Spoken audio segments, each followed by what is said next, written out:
విశాఖలో బిడ్డను కాపాడేందుకు తండ్రి పడిన తాపత్రయం అందరి మనసులను కలిచివేసింది.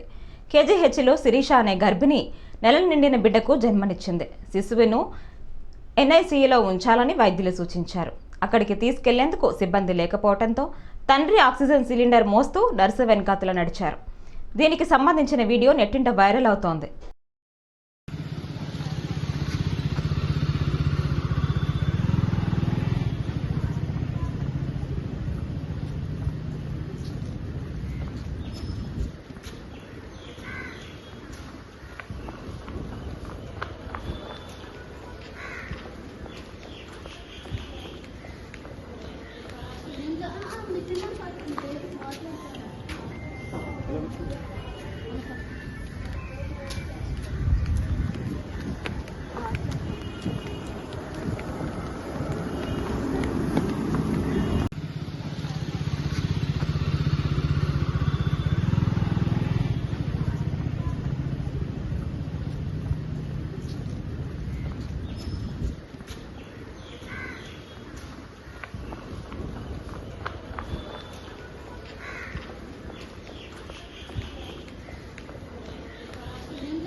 Hello.